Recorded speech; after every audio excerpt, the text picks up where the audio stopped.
नमस्कार साथियों, इस वीडियो में हम बात करने वाले हैं चीकू यानी सपोटा की खेती के बारे में पूरी डिटेल। इंडिया में कुछ सालों से इसकी खेती को बहुत ही ज़्यादा पॉपुलर होती जा रही है। खासकर इसकी कुछ वजह है। सबसे पहला, इसमें लगने वाले जो पेस्टिसाइड होते हैं वो बहुत ही कम मात्रा में होता है, क्योंकि इसमें बीमारियां बहुत ही कम पाई जाती है। और दूसरा जो चीज़ है कि इसमें जो हार्वेस्टिंग होता है वो काफ़ी लंबे समय तक चलता है और इसके प्रोडक्ट का बहुत सारे और भी चीज़ बनाने में इस्तेमाल किया जाता है। तो मैं नीरज कुमार आप सभी का स्वागत करता हूं किसान हाइप और यूट्यूब चैनल में। दोस्तों, इस वीडियो के माध्यम से हम बात करेंगे कि चीकू की कौन कौन सी अच्छी किस्में हैं जिसकी आप प्लांटेशन कर सकते हैं।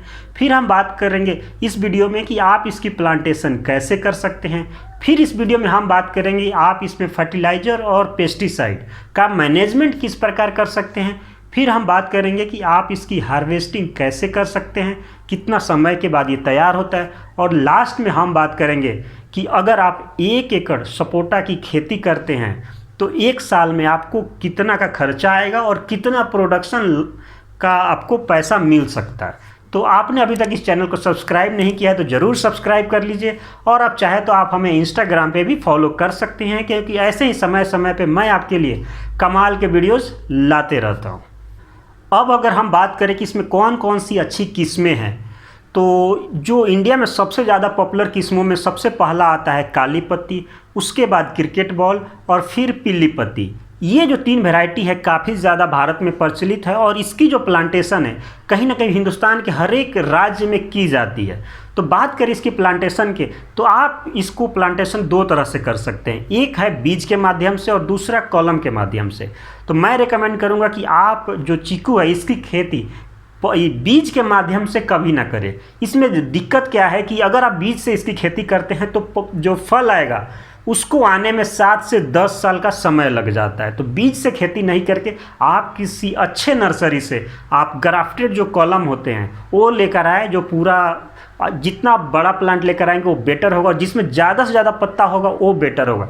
क्योंकि इसमें जो ग्रोथ होते हैं ना बाकी पौधे के कंपैरिजन में बहुत स्लो होता है, या मैं बोलूँ कि बहुत ही धीरे धीरे ये पौधे में वृद्धि आती है। तो अब जब कलम नर्सरी से लेके आए तो जितना ज़्यादा पौधा होगा वो उतना ही कम समय में आपको फल देने के लिए तैयार हो जाएगा। तो एक बार जब कलम लेके आए तो आप आराम से गड्ढे खोद के उसमें खाद पानी डाल के इसकी रोपनी आप कर सकते हैं। बात करें इसकी दूरी की, कितनी दूरी आप मेंटेन करें, तो इसमें चीकू की अच्छी फसल के लिए पौधे से पौधा 30 फीट और लाइन से लाइन आप 30 फीट की दूरी अगर आप मेंटेन करते हैं तो समय के साथ इसमें पैदावार काफ़ी बढ़िया आएगा। बाकी आप अधिक घनत्व वाले में भी जा सकते हैं 25 और 25 फीट वाले, लेकिन इसकी जो पौधे है इसको ज़्यादा से ज़्यादा धूप चाहिए होता है। मैं ऐसे बोलूँ तो लगभग दिन में 6 से 8 घंटे इसको धूप चाहिए होता है। तो अगर आप ज़्यादा घनत्व में इसकी खेती करेंगे तो आपके उत्पादन में इसमें इफेक्ट पड़ सकता है। अब बात करें कि इसकी फर्टिलाइज़र और पेस्टिसाइड का मैनेजमेंट आप किस प्रकार कर सकते हैं। देखिए, फर्टिलाइज़र की बात करें तो इसमें आप ऑर्गेनिक और केमिकल का इस्तेमाल करें, वो बढ़िया रहेगा। जो ज़्यादातर किसान करते हैं इसमें कुछ अलग से खाद देने की बिल्कुल भी ज़रूरत नहीं है। वहीं अगर दूसरा जो चीज़ होता है कि इसमें पेस्टिसाइड, देखिए ये एक ऐसा पौधा है जिसमें रोग बहुत ही कम लगता है। तो इसमें आपको अलग से या बार बार जो भी फूल है फल है अलग से आपको कोई भी पेस्टिसाइड का छिड़काव करने की बिल्कुल भी ज़रूरत नहीं है, क्योंकि इसके जो फूल होते हैं वो पत्तों में ही छिपे रहते हैं। तो इसमें ज़्यादातर कोई अलग से कीड़े फफूंदी लगने के चांसेस बिल्कुल भी नहीं होते हैं। तो अलग से कोई पेस्टिसाइड की ज़रूरत नहीं है इस पौधे में। और खाद आप हल्का फुल्का दे सकते हैं। हाँ, पानी इसको समय समय पे चाहिए, क्योंकि ये जो पौधा होता है इसमें बहुत ज़्यादा पत्ते होते हैं तो इसको पानी समय समय पे आपको देने पड़ेंगे। अगर हार्वेस्टिंग की बात की जाए तो हार्वेस्टिंग इसकी जो पौधे होते हैं, अगर आप कॉलम से अच्छे नर्सरी से अच्छे पौधे लगाए हैं तो इसकी हार्वेस्टिंग 3 साल के बाद धीरे धीरे स्टार्ट हो जाती है। मतलब 3 साल में जो छोटे छोटे पौधे कुछ ना कुछ 2 किलो 4 किलो फल आपको देना शुरू कर देते हैं और ये समय के साथ बढ़ता ही जाता है, क्योंकि ये जो पौधा है 40 साल 50 साल तक भी आपको फल देने में सक्षम है, आप अगर इसकी अच्छे से मेंटेन करते हैं तो बात करें 3 साल से लगभग शुरू होगा। लेकिन इसकी जो पीक है, अगर बात किया जाता है कि किस समय के बाद ये अच्छा फ्रूट देने के लिए सक्षम होगा, तो 10 साल के बाद चीकू से आप अच्छा खासा यहाँ से फ्रूट एक्सपेक्ट कर सकते हैं। अब लास्ट में अगर हम बात करें चीकू में लगने वाले खर्चे और आमदनी के बारे में, तो देखिए इसमें अगर आप 1 एकड़ चीकू की फार्मिंग करते हैं तो 1 एकड़ में लगभग आपको 48 पौधे लेने पड़ेंगे।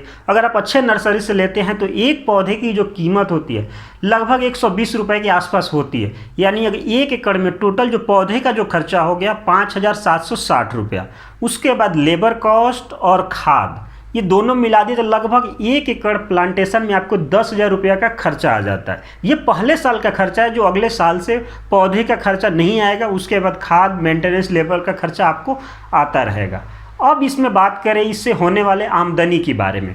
देखिए 3 साल से इसकी प्रोडक्शन चालू हो जाती है जो बहुत ही कम होती है, लेकिन जो पीक की बात करें 7 साल से 10 साल के बाद, तो आपको 1 एकड़ में की अगर बात करें तो एक पौधा लगभग आपको 150 से 200 किलो का फल आपको दे देता है। अगर आपने 48 पौधे लगाए हैं तो टोटल 7,200 किलो आपका जो टोटल फल हो गया। वहीं अगर बाज़ार में होलसेल रेट की बात करें तो लगभग ये 50 से 60 रुपये 70 रुपये केजी के हिसाब से बिक जाता है। यानी अगर आपके 1 एकड़ में 7,200 केजी अगर आपका प्रोडक्शन हो, अगर 50 रुपये भी बेच पाते हैं तो आराम से यहाँ पे 3,60,000 का प्रोडक्शन आपका हो जाता है 1 एकड़ में 1 साल में। और ये समय के साथ बढ़ता जाएगा। कुछ स्पेशल चीज़ें आपको इसमें ध्यान रखने हैं, वो ये है कि इसके जो पौधे होते हैं जब नर्सरी से आप लाते हैं वो बहुत ही छोटे मिलते हैं। इतने जो आम के पेड़ होते हैं बड़े बड़े मिल जाते हैं नर्सरी से, लेकिन इसके पौधे ज़्यादा बड़े नहीं मिलते हैं। तो अगर आप जिस खेत में इसकी प्लांटेशन कर, अगर वहाँ पे बकरी आ जा रही है, कोई और जानवर आके उसको खा जाए, तो वो एक सावधानी आपको रखना पड़ेगा, मेंटेन करना पड़ेगा तब तक जब तक पौधे इतने ऊंचे नहीं हो जाए कि कोई जानवर उसके संपर्क में नहीं आ सके। ये सब चीज़ों का ख्याल आपको रखना पड़ेगा और खाद पानी का आपको ख्याल करना पड़ेगा कम से कम 5 से 6 साल तक, जब तक आपके पौधे अच्छे हाइट तक नहीं पहुंच जाए। बाकी इस पौधे के माध्यम से बहुत सारे आमदनी होती है, क्योंकि इसकी फ्रूटिंग में इस्तेमाल होता है, इसके जूस लोग बनाए जाते हैं, जो गम आता है फेविकॉल वो भी बनाए जाते हैं, इसके साथ साथ जैम, जेली, ऐसे बहुत सारे प्रोडक्ट बनाने में चीकू का इस्तेमाल किया जाता है। तो दोस्तों ये आशा करता हूँ ये वीडियो आपको पसंद आया होगा, कुछ जानकारी मिला होगा, कुछ सीखे होंगे आपने इस वीडियो के माध्यम से। और अभी तक आपने इस चैनल को सब्सक्राइब नहीं किया तो ज़रूर सब्सक्राइब कर लीजिए। और आप कमेंट करके भी हम ये बता सकते हैं कि अगला वीडियो जब भी मैं बनाऊं तो कौन सी खेती पे अगला वीडियो बनाऊं, सो दैट मैं उसके बारे में भी विचार कर सकता हूं। तो चलिए जल्द ही हम मिलेंगे एक और कमाल के वीडियो में, तब तक के लिए दीजिए इजाज़त। नमस्कार।